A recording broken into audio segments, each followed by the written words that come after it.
नमस्कार, दिन भर की बड़ी खबरों में आपका स्वागत है। मैं हूं अंशिता श्रीवास्तव। इस बुलेटिन की बड़ी खबरों पर चर्चा से पहले आइए देखते हैं सुर्खियां।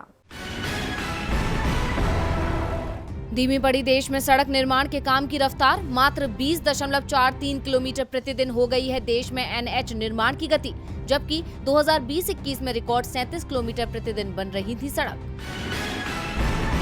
कर्नाटक कैबिनेट की बैठक में बड़ा फैसला, आरएसएस से जुड़े जन सेवा ट्रस्ट को 33 एकड़ जमीन देने का लिया फैसला, वापस लिए 30 मुकदमे। खुदरा महंगाई दर में मिली राहत, जुलाई में खुदरा महंगाई दर घटकर हुई 6.75, जून में थी 7.75%।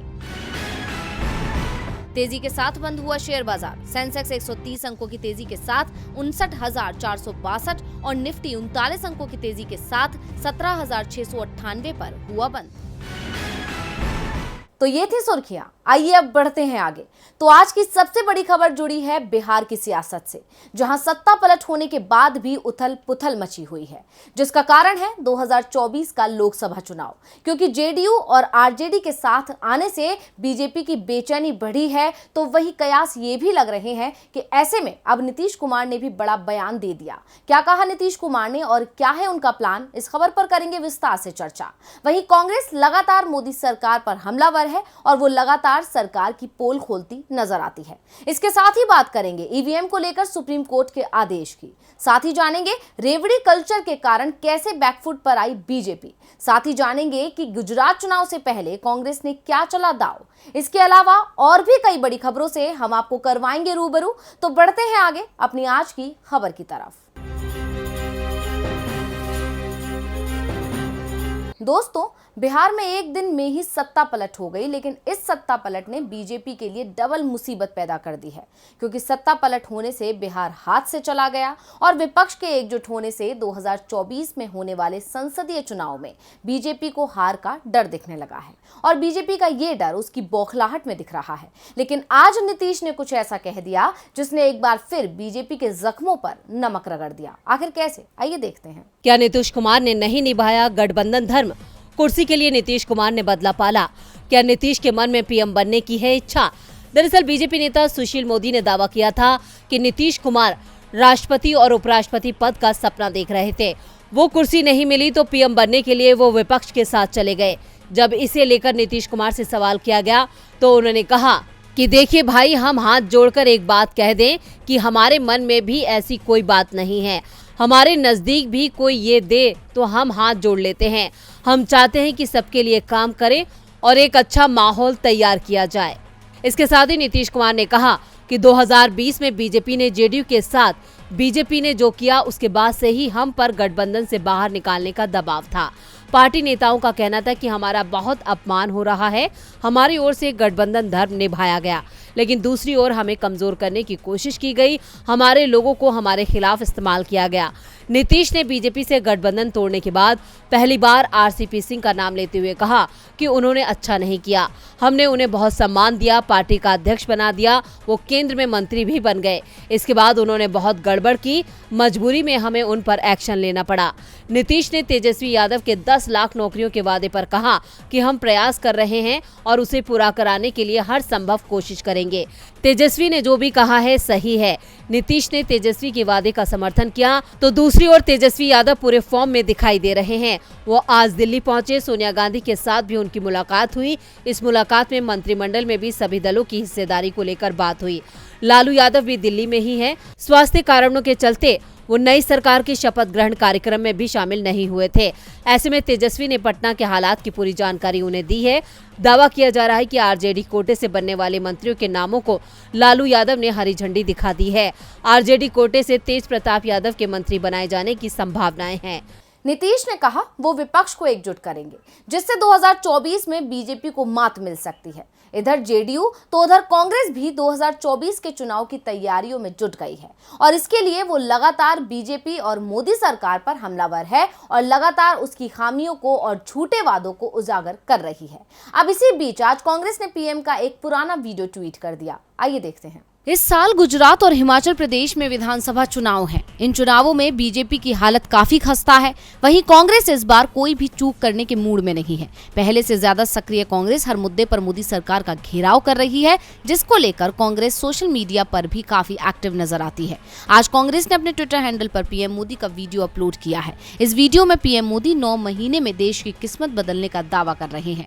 चलिए आपको भी दिखाते हैं ये वीडियो। ठीक 9 महीने के बाद देश सुराज्य के मार्ग पर चल पड़ेगा, देश विकास की राह पर चल पड़ेगा, देश भाग्य बदलने के लिए पूरे सामर्थ्य के साथ आगे बढ़ेगा।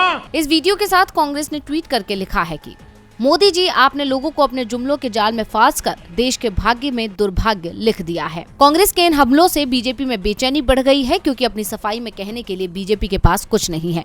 कांग्रेस ने इसके बाद एक और ट्वीट करके पीएम मोदी का 5 ट्रिलियन का वादा भी याद दिलाया है। कांग्रेस ने लिखा, $5 ट्रिलियन अर्थव्यवस्था जुमला है, अनर्थ नीति से किया अर्थव्यवस्था पर हमला है, सब जुमला सी। कांग्रेस सीधे तौर पर पीएम मोदी को अपने निशाने पर ले रही है। आजकल हर रोज कांग्रेस अपने ट्विटर हैंडल और सोशल मीडिया प्लेटफॉर्म पर जनता से जुड़े मुद्दे उठाकर मोदी सरकार से सवाल कर रही है।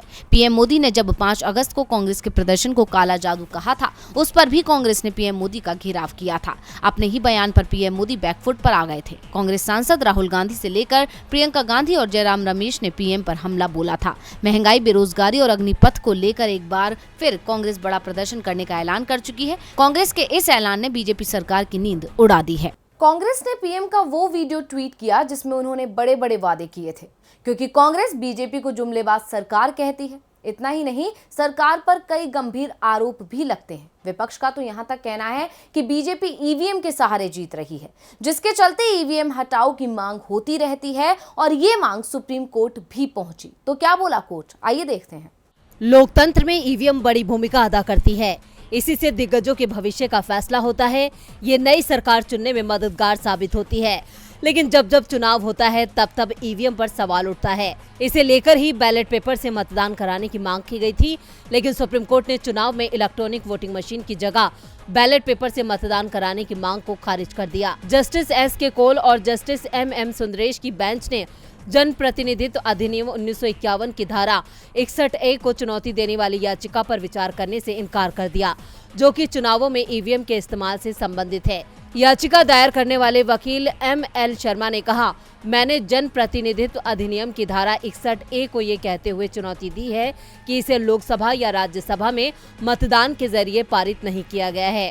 वहीं इस याचिका पर बेंच ने पूछा, क्या आप सदन में जो कुछ होता है उसे चुनौती दे रहे हैं या आप मतदान को चुनौती दे रहे हैं? आप किस चीज को चुनौती दे रहे हैं? इस सवाल पर शर्मा ने कहा कि वो अधिनियम की धारा 61A को चुनौती दे रहे हैं, जिसमें ईवीएम के उपयोग की इजाजत है, जबकि इसे मतदान के माध्यम से सदन में पारित नहीं किया गया था। पीठ ने कहा कि हमें इसमें कोई गुण दोष नहीं मिला, इसलिए इसे खारिज किया जाता है। कोर्ट के फैसले के बाद ये याचिका तो खारिज हो गई, लेकिन सवाल उठता है, क्या ईवीएम पर संदेह खत्म हो जाएगा? कोर्ट ने साफ कर दिया कि चुनाव ईवीएम से ही होंगे। विपक्ष के मुताबिक कोर्ट के इस फैसले से बीजेपी को राहत मिल गई है। ऐसे ही बीजेपी कोर्ट से एक और फैसला अपने पक्ष में चाहती है। क्या है मामला, देखिए रिपोर्ट। मुफ्त की रेवड़ियों वाले बयान पर कांग्रेस और आम आदमी पार्टी ने बीजेपी को घेर लिया है। आम आदमी पार्टी और कांग्रेस ने मुफ्त की रेवड़ी शब्द पर ऐतराज जताते हुए बीजेपी को अहंकार में नहीं डूबने की नसीहत दी है। दूसरी तरफ भारतीय जनता पार्टी रेवड़ी और कल्याणकारी योजनाओं का फर्क समझा रही है। इन सबके बीच आप नेता और राज्यसभा सांसद संजय सिंह ने शुक्रवार को सरकार पर आरोप लगाया कि मोदी सरकार ने अपने मित्रों के 11 लाख करोड़ रुपए का कर्ज माफ किया है। संजय सिंह ने कहा, बीजेपी देश की करोड़ों जनता का ये कहकर बार बार अपमान कर रही है कि तुमको मुफ्त की रेवड़ी दी जाती है, तुमको मुफ्त की रेवड़ी आगे से नहीं देंगे। भाजपाइयों, इतना अहंकार में मत रहो। जिन निशुल्क सेवाओं को मुफ्त की रेवड़ी कह रहे हो, वो जनता के पैसे से दी जा रही है। जनता टैक्स के पैसे से सरकार का खजाना भरती है और उसी जनता के पैसे से जनता को सुविधाएं दी जाती हैं।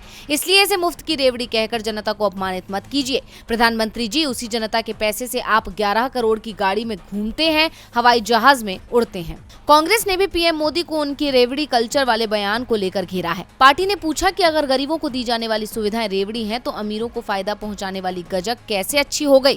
कांग्रेस प्रवक्ता गौरव बल्लभ ने कहा कि देश में इस बार 14 जनवरी के पहले रेवड़ियों की चर्चा बहुत हो रही है, लेकिन समस्या ये है कि देश की सरकार को मुफ्त की रेवड़ियां तो दिखती हैं, लेकिन जो मुफ्त की गजक बंट रही है वो उन्हें नहीं दिख रही है। आप कहेंगे कि रेवड़ी और गजक में क्या अंतर है? रेवड़ी गुड़, चाशनी, तिल और घी के मिश्रण से बनती है। उस एक मिश्रण से जिससे एक गजक बनती है, उसमें सैकड़ों रेवड़ियां बन जाती हैं। अगर मुफ्त की रेवड़ियां खराब हैं, तो मोदी जी मुफ्त की गजक कैसे अच्छी हो गई? दरअसल कांग्रेस का निशाना उद्योगपतियों के कर्ज माफी को लेकर था। साफ है, पीएम मोदी के फ्री रेवड़ी के बयान पर बीजेपी और पीएम मोदी बैकफुट पर हैं। चुनावों में फ्री वादे करना और चुनाव के बाद भूल जाना सभी दलों की जैसे आदत सी बन गई है, क्योंकि जीत भी इन्हीं के बलबूते मिलती है। वैसे अब चुनावी वादों का दौर तो गुजरात में शुरू हो गया है, क्योंकि वहां साल के अंत में चुनाव हैं और अब कांग्रेस ने गुजरात में अपने वादों का पिटारा खोल दिया है। देखिए रिपोर्ट। पिछले कुछ सालों में कई मुद्दे ऐसे हैं जिनसे सरकार घिर गई है और ऐसे कई वर्ग हैं जो अब सरकार से नाराज हैं और कांग्रेस सरकार से नाराज उन्हीं वर्गों पर फोकस कर रही है और उन्हें अपने पाले में लाने की कोशिश कर रही है, जिसका फायदा उसे आगामी विधानसभा चुनावों में मिलने की उम्मीद है। उसी कड़ी में अब कांग्रेस ने गुजरात में किसानों को लुभाने की कोशिश तेज कर दी है। कांग्रेस ने इस साल के आखिर में होने वाले गुजरात विधानसभा चुनाव से पहले ही आम जनता के लिए वादों की झड़ी लगा दी है और चुनाव से पहले कांग्रेस ने बड़ा दांव खेला है। किसानों को लेकर बड़ी घोषणा करते हुए प्रदेश कांग्रेस के अध्यक्ष जगदीश ठाकुर और पूर्व केंद्रीय मंत्री भरत सिंह सोलंकी ने कहा कि गुजरात में अगर हम विधानसभा चुनाव जीतते हैं और सरकार बनाते हैं तो सबसे पहले किसानों के हित में फैसला करेंगे और राज्य के किसानों का 3 लाख तक का कर्ज माफ किया जाएगा। कांग्रेस नेताओं ने कहा कि किसानों का 3 लाख तक का कर्ज माफ करने का निर्णय कैबिनेट की पहली बैठक में लिया जाएगा। उन्होंने कहा कि इसके साथ ही किसानों के लिए जो जरूरी चीजें हैं, जिसमें फर्टिलाइजर, बीज शामिल है, जीएसटी लगती है, उसे कम करने या हटाने के लिए प्लान किया जाएगा। उन्होंने कहा कि राज्य में लड़कियों को मुफ्त में शिक्षा दी जाएगी। कांग्रेस ने यह भी कहा कि वे राज्य में 10 घंटे के लिए मुफ्त बिजली, बीमारियों और प्राकृतिक आपदाओं में राहत देने और गुजरात में गोधन न्याय योजना लागू करेगी। यानी कांग्रेस उन मुद्दों और वर्गों को लुभा रही है जो मोदी सरकार से त्रस्त हैं। ऐसे में साफ है कि कांग्रेस की यह रणनीति बीजेपी के लिए मुसीबत बन सकती है।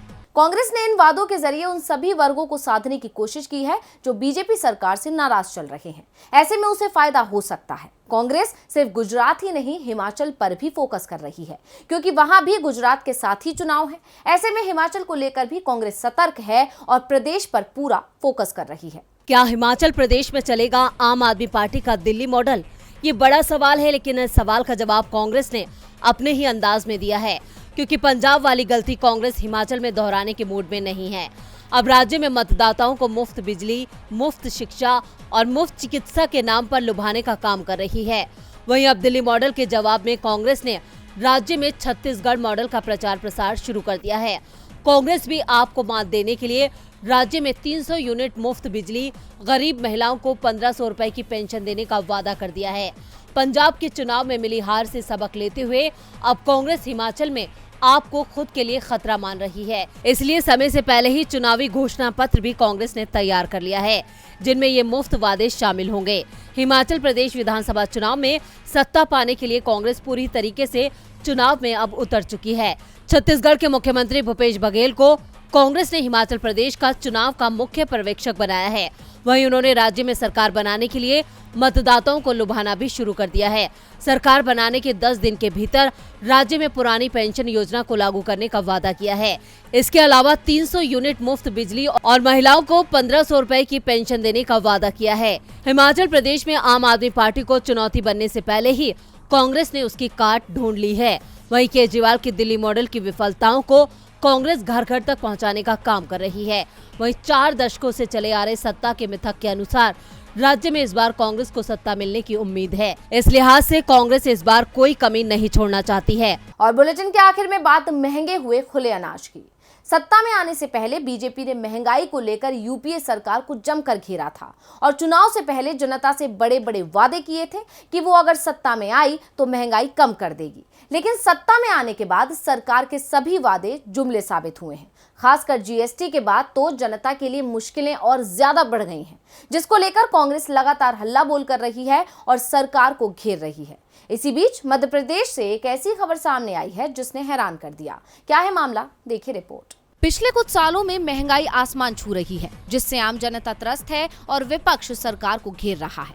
यहाँ तक कि विपक्ष का आरोप है कि सरकार हाथ पर हाथ रखे बैठी है और अपने मित्रों को फायदा पहुंचा रही है। रोजमर्रा की चीजों पर जहां जीएसटी लगने से जनता पहले ही परेशान थी, तो वहीं अब मध्य प्रदेश में कुछ ऐसी खबरें सामने आ गई हैं जिसने बीजेपी सरकार को एक बार फिर कटघरे में खड़ा कर दिया है। बता दें कि मध्य प्रदेश में अब खुला अनाज लेना भी लोगों की जेब काट रहा है। ऐसा इसलिए क्योंकि सरकार ने पैकेट में बंद अनाज पर जीएसटी लगाया तो दुकानदारों ने मुनाफाखोरी शुरू कर दी। खुले अनाज पर भी जीएसटी के नाम पर अधिक दाम वसूले जा रहे हैं। लेकिन हैरानी की बात यह है कि इस दिशा में जीएसटी और सरकार की तरफ से कोई कार्यवाही नहीं की जा रही है। बाजार में अनाज 20% तक महंगा कर दिया गया है, यानी आम जनता के लिए पहले पैकेट का सामान महंगा हुआ और अब खुला सामान लेना भी मुश्किल हो गया है। ये सब सिर्फ जीएसटी लागू होने के कारण हो रहा है। आटा, दाल समेत कई अन्य खाद्य पदार्थों की कीमतों में उछाल आया है। बढ़ती महंगाई के चलते आमजन भी परेशान है। हालांकि विपक्ष लगातार सरकार की इस नजरअंदाजी के खिलाफ आवाज उठा रहा है। इतना ही नहीं, कांग्रेस तो अब सड़क पर उतरकर सरकार को घेर रही है और सरकार से महंगाई के मुद्दे पर काम करने की अपील कर रही है। लेकिन सरकार है कि सुनने को राजी नहीं है, उल्टा विपक्ष की आवाज दबाने की भरपूर कोशिश कर रही है। तो आज इस बुलेटिन में बस इतना ही। देखते रहिए डीवी लाइव। नमस्कार।